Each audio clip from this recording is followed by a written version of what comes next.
Shalom anak muda, gimana kabar kalian hari ini? Semoga hari kalian semakin dekat sama Tuhan, semakin lebih melekat dengan Tuhan lagi ya. Nah, sebelum kita mulai ibadah kita, ada baiknya kita berdoa dulu.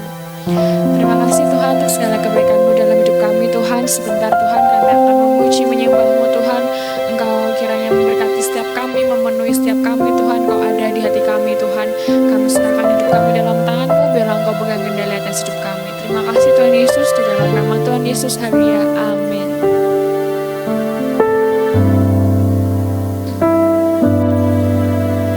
Dengan segenap hati dan jiwaku, ku datang padamu dalam kerinduan.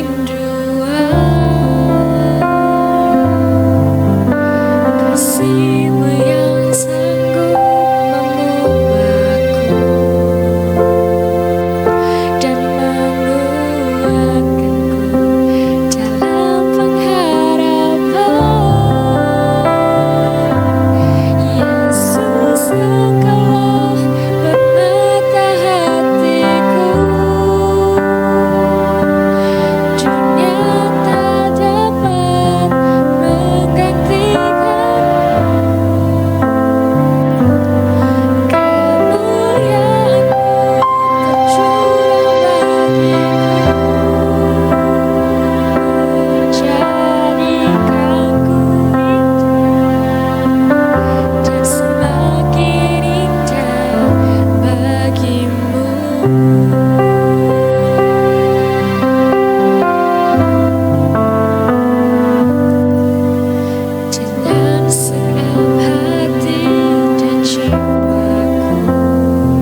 Tuhan paling tahu hidup kita. Dia paling mengenal hidup kita. Dia tahu pribadi kita. Tuhan tahu kalau kalian mampu, tapi seringkali kita merasa kita nggak bisa. Percayalah bahwa Tuhan mengenal kalian lebih dari diri kalian sendiri. Haleluya Yesus.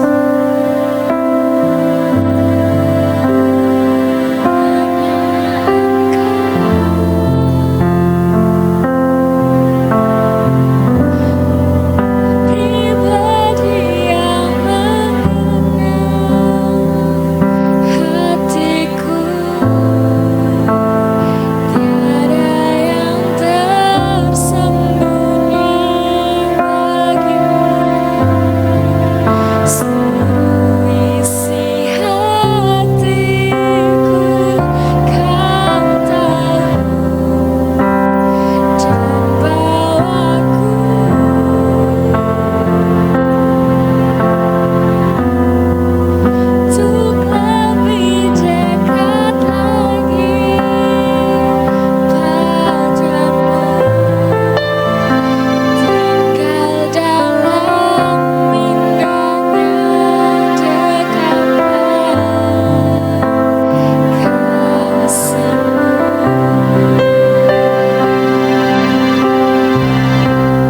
Tuhan, terima kasih Tuhan.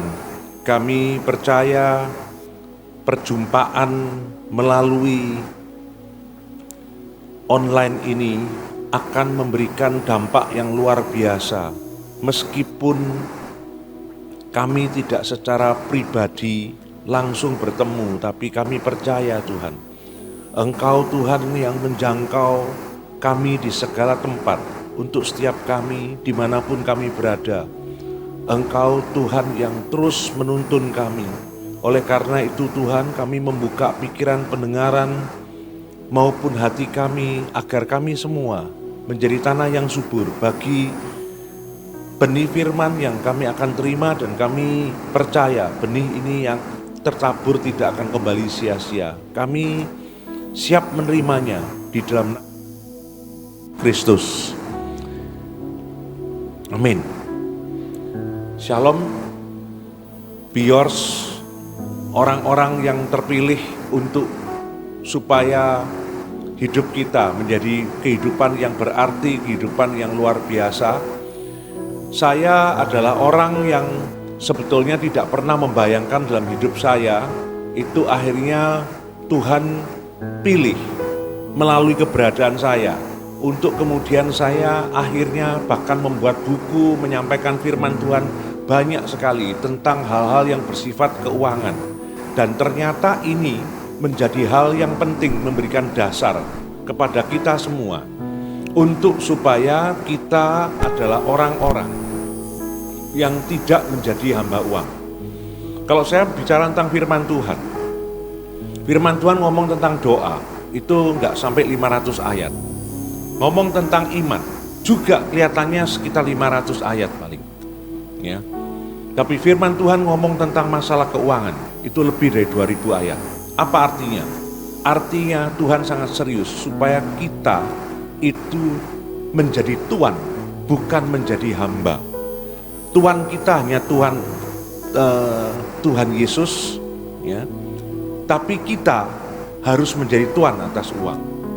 Karena itu kalau kita melihat firman Tuhan di 2 Timotius, itu di sana disebutkan, ya, di 2 Timotius 3 itu pada hari-hari yang terakhir banyak, ya, orang yang menjadi orang yang begitu egosentris, cinta pada diri sendiri, ya, dan menjadi hamba uang. Poin ini menunjukkan bahwa ini adalah realita pada akhir zaman. Manusia mengalami pergeseran. Dan saya berharap Biors percaya kalau engkau dipilih oleh Tuhan untuk menjadi tuan, bukan menjadi hamba dari uang. Karena tuan kita hanya Tuhan. Dan kita justru harus menjadi tuan atas uang. Karena itu meletakkan dasar yang penting ini, itu menjadi hal yang sangat-sangat menjadi, ya, fokus dari, ya, kita untuk supaya kita di dalam setiap langkah kehidupan kita nggak pernah lupa bahwa kita adalah tuan, kita bukan hamba dari uang.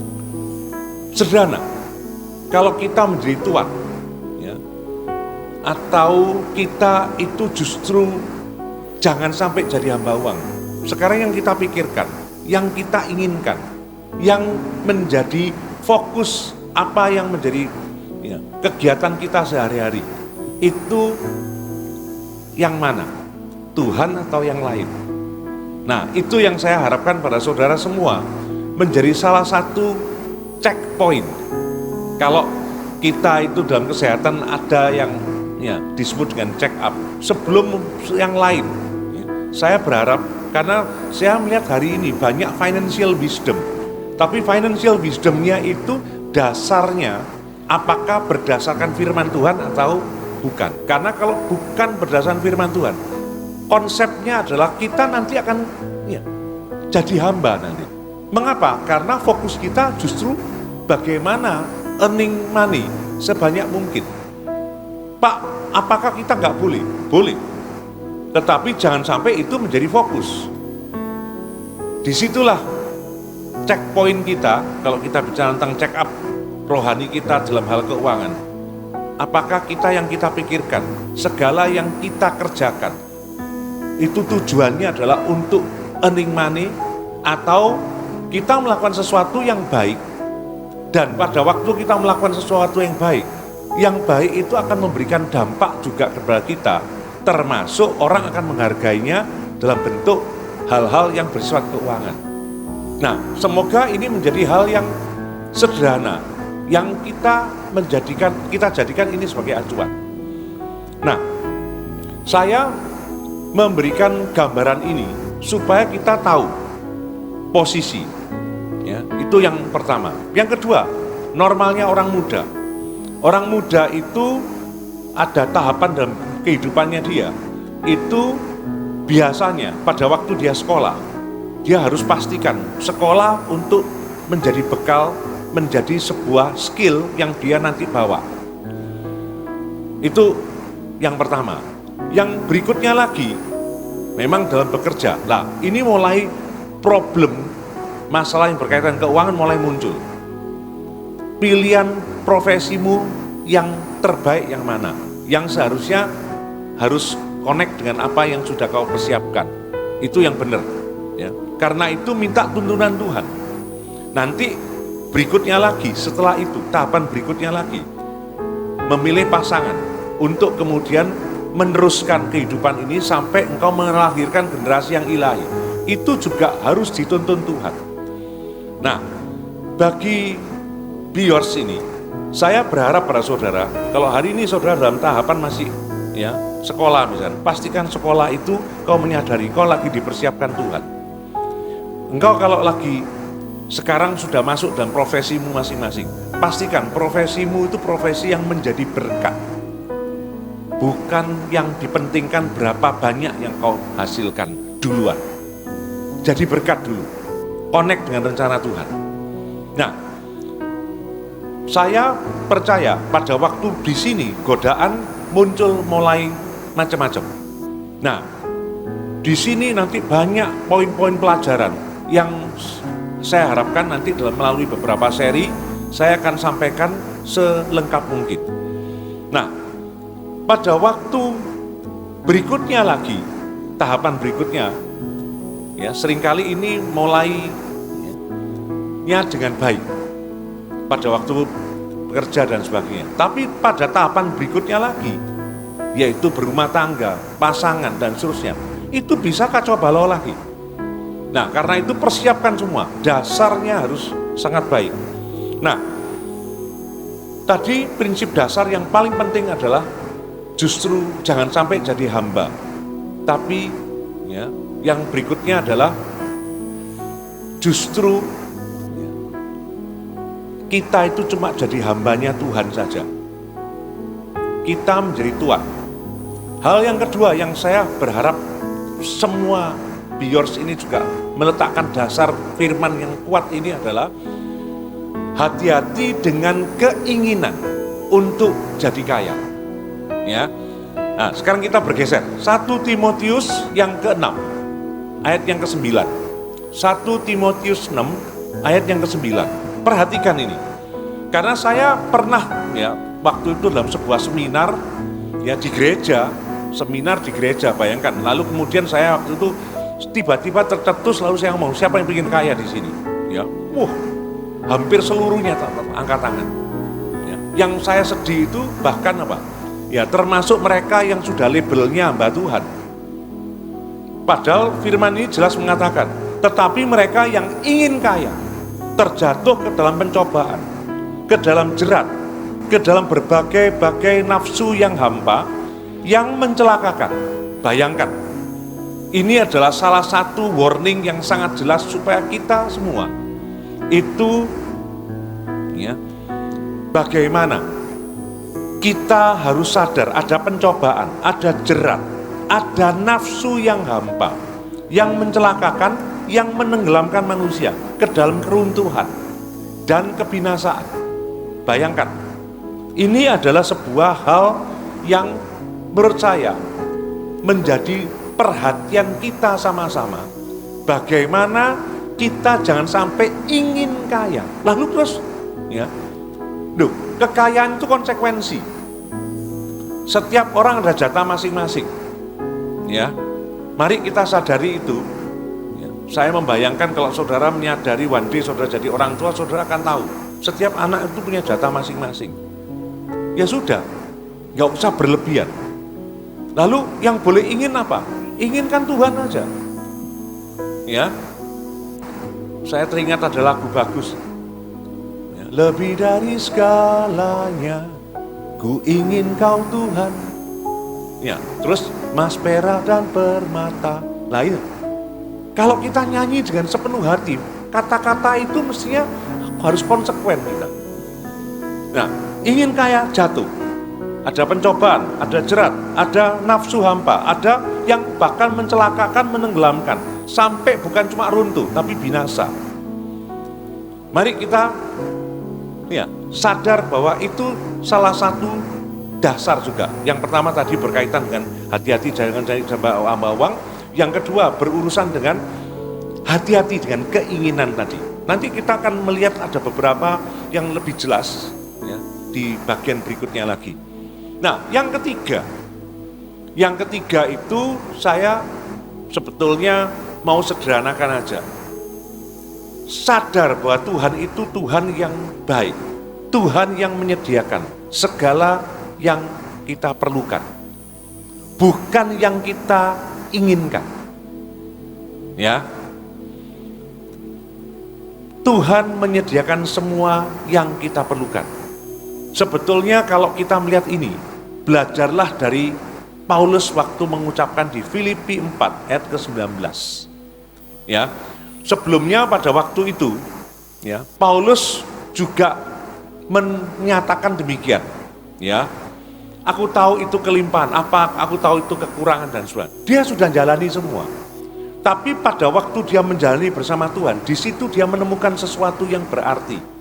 Sehingga kemudian di Filipi 4 ayat 19 apa? Allahku akan memenuhi segala keperluanku menurut kekayaan dan kemuliaannya dalam Kristus Yesus. Ini adalah prinsip bahwa kita percayakan bahwa Tuhan itu pasti memenuhi semua yang kita butuhkan menurut kekayaan dan kemuliaannya. Jadi apa yang Tuhan miliki itu sebetulnya Tuhan sediakan untuk kita semua, tapi balik lagi sesuai dengan apa yang kita butuhkan. Sehingga salah satu prinsip yang saya juga harus sampaikan, jadi 3 dasar ini saya masuk kepada satu hal, contoh sederhana, bahwa hati-hati orang muda, kalau sadar bahwa engkau dikasihi Tuhan, jangan biarkan dirimu dikendalikan situasi, dikendalikan keadaan, termasuk juga dikendalikan oleh keinginan-keinginanmu yang seharusnya kau kendalikan. Mengapa demikian? Karena kita diberi Tuhan itu sebagai buah roh, mulai dari kasih, diakhiri dengan penguasaan diri. Kendalikan dirimu. Mengapa? Manusia itu memiliki keinginan-keinginan yang bahaya sekali kalau kita tidak kendalikan. Nah, karena itu saya berharap poin yang penting saudara harus membedakan apa beda kebutuhan dan keinginan. Tuhan mencukupkan, Tuhan bahkan memberikan yang sangat-sangat baik untuk segala kebutuhan kita, bukan keinginan kita. Dan berupaya untuk tidak memaksakan kehendak kita supaya Tuhan melakukan. Belajar untuk supaya bagaimana Tuhan justru membuat kita dikuatkan untuk bisa menguasai diri supaya kita tidak terjebak pada keinginan-keinginan yang sebetulnya itu bahaya sekali. Nah, di dalam firman Tuhan ada 3 keinginan yang berbahaya sekali, yang ini merupakan salah satu bahaya yang terutama kalau orang-orang muda, kalau engkau tidak paham ini, engkau hidupmu akan terus muter-muter di wilayah yang sama. Akhirnya engkau tidak lagi melihat rencana Tuhan. Akhirnya engkau tidak lagi memikirkan bagaimana menggenapi rencana Tuhan. Tapi engkau akan terjebak dalam kondisi sepertinya, ya. Jangan-jangan engkau bisa mengatakan bahwa Tuhan itu kok begitu terhadap saya. Padahal engkau sendiri yang bikin masalah itu. Apa itu? Kita buka di 1 Yohanes 2. 1 Yohanes 2 ayat yang ke-15 dan 9 sampai dengan 16. Ya. Ini, janganlah kamu mengasihi dunia dan apa yang ada di dalamnya. Jikalau orang mengasihi dunia, maka kasih akan Bapa tidak ada dalam orang itu. Berarti kalau kita bicara tentang kasih, engkau mengasihi dunia, hatimu, pikiranmu, fokusmu ada di dunia atau pada Tuhan. Nah, saya lanjutkan ke ayat 16 sekarang. Sebab apa yang ada di dunia, yaitu keinginan daging, keinginan mata, ya, serta keangkuhan hidup, bukan berasal dari Bapa, melainkan dari dunia. Kalau saya lanjutkan ayat 17, ya, di sini ada penegasan. Dan dunia ini sedang lenyap dengan keinginannya. Tetapi orang yang melakukan kehendak Allah tetap hidup untuk selama-lamanya. Saya mau tanya pada saudara, saudara ingin hidup selama-lamanya di dalam kehendak Tuhan, di dalam kasih karunia Tuhan. Tangkap, supaya engkau mengasihi Tuhan lebih daripada yang lain. Waktu kita melakukan segala aktivitas. Nah, saya balik pada ayat 16 ini, kalau kita cermati ada 3 keinginan. Ya, 1 keinginan daging. Keinginan daging ini bicara tentang sesuatu yang enak-enak. Daging ini maunya yang enak, yang nyaman. Itu adalah daging. Kalau saudara hidup ini berpikir bahwa bagaimana hidup itu cuma mau yang enak-enak, saudara lagi terjerat dalam keinginan daging. Dan saudara tahu firman jelas, keinginan daging bukan dari Bapa, tapi dari dunia. Hati-hati. Saya kalau mengatakan begini, setiap kita hidup di dunia, selama daging ini masih empuk, belum kaku, ya memang ada itu tadi. Makanya firman ini mengingatkan kita supaya kita menguasai diri kita. Lalu keinginan mata yang kedua. Keinginan mata itu bicara tentang apa yang kita normalnya, orang-orang pada umumnya di dunia itu maunya yang bagus-bagus. Jadi saya berharap kita ini melihat, dulu waktu kita melihat ini bagus, waktu kita di level itu, kita melihat yang lebih bagus lagi. Dan seterusnya, nggak pernah ada habisnya. Nah, kalau kita nggak hati-hati, kita terjerat di sana, maka apa? Semua penghasilan dan sebagainya, kita akan habis untuk hal yang begitu. Makanya prinsip yang penting, bagaimana kita menguasai diri supaya kita tidak terjerat pada keinginan daging. Yang kedua, keinginan mata, supaya kita keinginan ini tidak mengendalikan hidup kita. Saya ulang lagi, Tuhan memenuhi segala kebutuhan, bukan keinginan. Lalu yang terakhir, ketiga malah, keangkuhan hidup. Keangkuhan hidup ini bicara tentang bagaimana kita lebih unggul daripada yang lain. Jadi kalau saudara dalam hidup itu, kalau saudara berpikir bagaimana supaya bisa nyombong, keangkuh kan? Supaya saudara bisa mengatakan bahwa aku lebih daripada yang lain. Keinginan untuk lebih daripada yang lain. Pak, apakah nggak boleh? Boleh, tapi jangan sampai kita terobsesi berlebihan, habis-habisan. Lalu kemudian apa? Semua dana dan sebagainya itu diarahkan untuk hal-hal yang begituan. Nah, ini bahaya sekali. Kuasai diri, kendalikan keinginan daging, keinginan mata, keangkuhan hidup. Itu salah satu prinsip yang sederhana bagaimana kita menjadi tuan, bukan hamba uang. Dan kita hanya menjadi hambanya Tuhan saja. Dalam hidup kita ada rencana Tuhan untuk harus kita sikapi, untuk kita respon, supaya rencana Tuhan itu justru kita bisa kerjakan dengan baik. Bukan segala macam ambisi, keinginan-keinginan yang berlebihan, yang kemudian kita nggak sadar terjebak pada keinginan daging. keinginan mata, dan keangkuhan hidup. Semoga ini menjadi sebuah message yang setiap dari Be Yours ini mulai meletakkan dasar yang baik di dalam kebenaran firman ini, untuk supaya kita tahu Tuhan punya rencana dalam hidup kita, dan Tuhan menghendaki kita menjadi tuan, bukan hamba uang. Dan kita layaknya hanya menjadi hambanya Tuhan saja. Dan biarlah waktu kita, keterampilan, kepandaian, segala talenta yang Tuhan berikan kepada kita bisa fokuskan untuk kehendak Tuhan, untuk rencana Tuhan menjadi berkat. Dan saya percaya semua yang kita butuhkan Tuhan pasti sediakan. Haleluya. Terima kasih Tuhan, hamba-Mu sampai pada hal yang penting untuk memberikan pesan-Mu, bahwa setiap Be Yours ini mereka menjadi orang-orang yang tahu untuk membedakan mana keinginan, mana kebutuhan. Dan kami percaya Tuhan, Engkau sudah menyiapkan mereka, Engkau sudah memperlengkapi mereka, dan biarlah mereka adalah orang-orang yang mau konsekuen dengan kebenaran firman, bahwa kehendak-Mu supaya mereka bisa menjadi hanya hamba-Mu saja, dan mereka adalah orang-orang yang akan menggenapi rencana-Mu yang indah dalam kehidupan mereka. Mereka menjadi pribadi-pribadi yang sejak muda Kau persiapkan untuk hidup menjadi berkat bagi sesama mereka, sehingga dalam kehidupan mereka nama Tuhan ditinggikan dan dimuliakan, dan apapun mereka butuhkan Tuhan pasti sediakan yang terbaik. Terima kasih, kami terima segala yang baik dengan penuh ucapan syukur. Berkati